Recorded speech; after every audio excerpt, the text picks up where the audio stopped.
정부에서 나온 대책에 대해서 한번 얘기해 보도록 하겠습니다. 요즘에 뭐 3포 세대, 5포 세대 뭐 얘기들 많이 하고 저출산이다, 고령화다 뭐 문제들이 많습니다. 정부에서 대책을 내놨는데 뭐 겉만 보면 괜찮은 것 같습니다만은 알맹이를 들여다보면 실효성이 없다는 얘기가 나오길래 이게 어떤 얘기인지 한번 취재 기자와 함께 직접 얘기를 나눠보도록 하겠습니다. 현재 건설부동산부의 반기훈 기자 나와 있습니다. 어서 오세요. 네, 안녕하세요. 안녕하세요. 저출산 고령화 문제에 대해서 정부가 대책을 내놨다길래 우리가 한번 이야기를 해보자라고 회의를 하긴 했습니다만은 건설부동산부에서 기자가 나올 줄은 사실 저는 잘 몰랐습니다.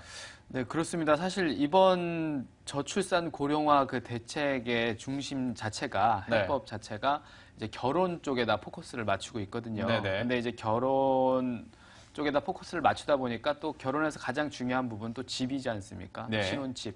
신혼집을 마련해야 결혼을 또 할 수 있을 텐데. 그렇죠.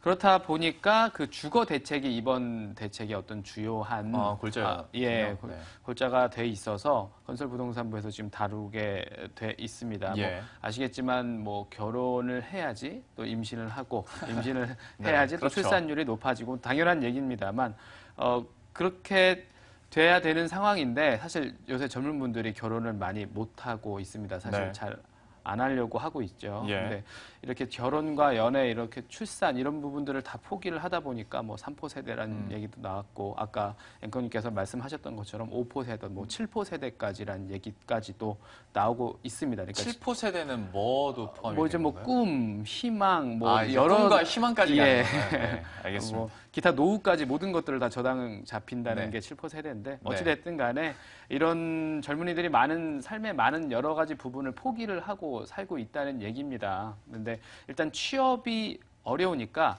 안정적인 소득을 기대하기가 어렵겠죠. 그렇다 보니까 결혼하기가 쉽지 않은 게 현실입니다. 결혼하려면 돈이 필요하고 또 이 결혼 자금의 대부분을 차지하는 게, 이 비중을 차지하는 게 집입니다. 그래서 이제 정부가 주거 문제에 대해서 좀 여러 가지로 대책을 내놓은 거고요.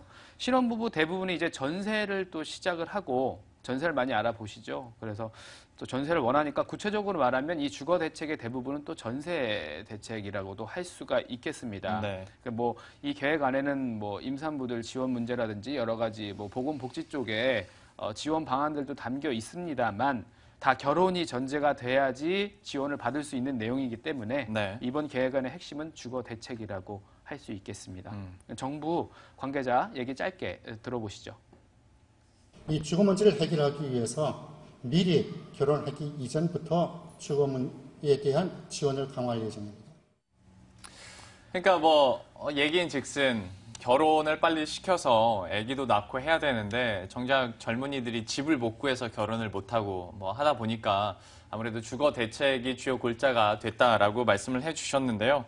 사실 뭐 우리 프로그램 코너 들어가기 전에도 둘이 개인적으로 얘기를 좀 나누긴 했습니다만은 사실 저도 어떤 집 문제 때문에 결혼에 대해서 조금 더 좀 멀리 생각하는 것도 있고 실제로 이게 실질적인 좀 걱정인 것 같습니다. 이렇다 보니까 사실 저는 뭐 7포 세대까지는 아니고 6포 꿈은 좀 포기하는데 희망은 아직도 좀 갖고 있는 약간 걸친 세대인 것 같긴 합니다만은 실제적으로 좀 이런 주거 문제가 쉽게 해결이 안 되는 것 같습니다. 그러다 보니까 이제 당국에서 이렇게 대책을 내놓은 건데 속을 들여다보면 이게 그러니까 실효성이 없다라는 얘기가 나온다던데 이게 또 어떻게 된 건가요? 그러니까요. 나오자마자 뭐 이제 이틀 뭐 하루 이렇게 지났는데 이런 비판들이 계속 나오고 있는 게 이유가 있습니다. 일단 뭐 현실을 모르고 내놓은 방안이다. 뭐 이런 얘기가 가장 많은데요. 일단 내용을 한번 뜯어서 한번 보시죠.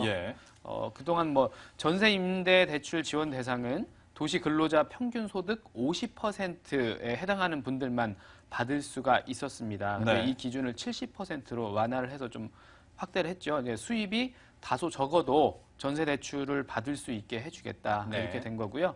전세 대출 금액도 최대 1억 원에서 최대 1억 2천만 원까지 2천만 원을 더 받을 수 있게 됐습니다. 그리고 결혼하지 않은 예비 부부도 신혼부부 임대주택에 우선 입주를 할 수 있도록 하고 신혼부부의 나이가 어리면 어릴수록 임대주택 청약할 때 가점을 줘서 입주에 유리할 수 있도록 이렇게 제도를 개선을 한 겁니다. 빨리 결혼해라 이거군요. 그렇습니다. 저는 시기를 좀 놓친 것 같고 저는 이거는 못할 것 같고 평균 소득 50%에 해당하는 사람들만 이렇게 좀 자격이 됐었는데 사실 그때는 만약에 맞벌이를 하면 네. 정상적인 회사에 다닌다면 이건 도저히 안 된다라고 생각을 많이 했었는데 70%로 좀 늘어났다는 점은 그래도 좀 긍정적인 것 같습니다. 네. 그렇다면 이렇게 좀 제도가 바뀌면서 실제로 전세, 뭐 임대 뭐 이렇게 받는 게 좀 수월해질까요? 어떨까요? 글쎄요, 뭐 상식적으로 생각해 보면 이제 결론은 쉽게 나오는데요. 네. 결론부터 말씀드리면 지금 나온 방안대로 한다고 하더라도 젊은이들이 뭐 전셋집이라든지 집 구하는 그런 문제는 쉽게 해결될 수 없는 그런 상황입니다. 네. 이게 왜 그러냐면요, 지금 전세 시장 굉장히 꽉 막혀 있는 상황이죠. 네네. 그래서 매매가만큼 전세가가 많이 올라 있는 상황이고, 그렇다 보니까 그 전세값을 생각하면 대출 한 2천만 원 더 받는다고 해도 그 전셋집을 뭐 그렇게 구할 수 있다 그런 상황이 아니거든요.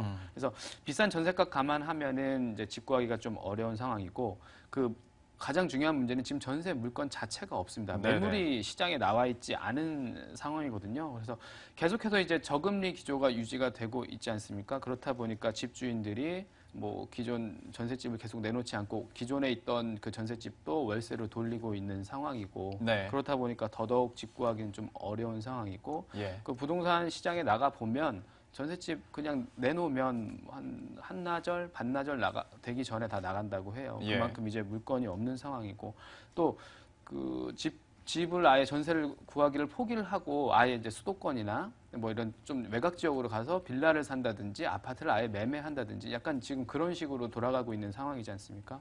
이제 이런 상황에서 뭐 전세자금 대출 조금 더 늘려준다고 해도 이제 큰 영향이 없을 거란 얘기가 있는데 뭐 전문가 얘기 한번 좀 들어보시죠. 예. 지금의 문제는 매물도 없고 안전한 전세 찾기도 어려운 상황이라 뭐 단순히 저리 대출만 해준다고 해서 이제 뭐 어떤 출산율을 높일 수 있고 2차 시장이 안정된다고 보기에는 한계가 있죠.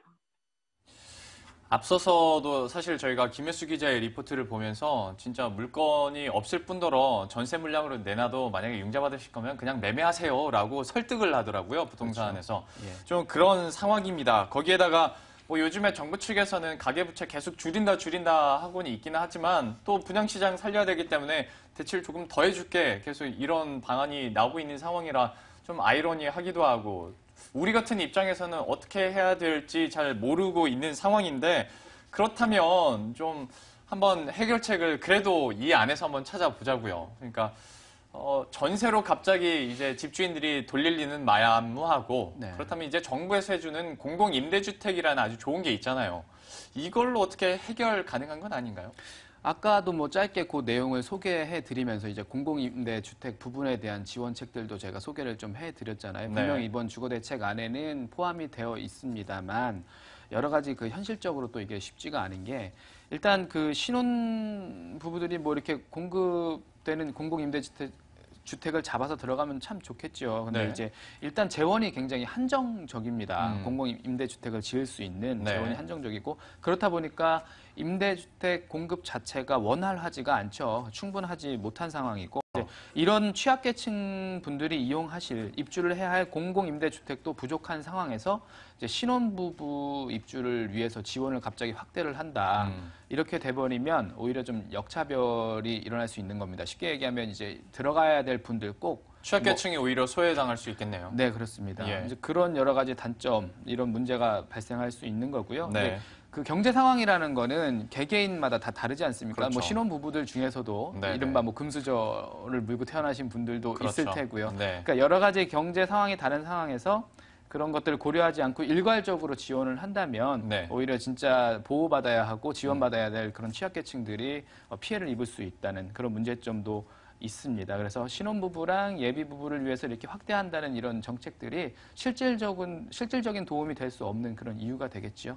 그러니까 사실 처음 딱 듣고 나면 뭐 분야 늘려준다고 하니까 좋겠다라고 들 수 있겠지만 속속들이 살펴보면 오히려 지금 혜택을 받고 있는 취약계층들이 역차별을 당할 수도 있고 금수저 우스갯소리로 나오긴 했습니다만은 좀 이런 사람들이 오히려 더 혜택을 많이 받음으로써 실질적으로 필요한 신혼부부들이 또 다시 한번 소외를 당하는 경우도 있을 것 같습니다. 정부 측에서 좀 현실 상황을 잘 파악을 해줬으면 좋겠고 공공임대주택 같은 경우에도 현재 상황보다는 조금 더 적극적으로 늘릴 필요도 있어 보이는 것 같습니다.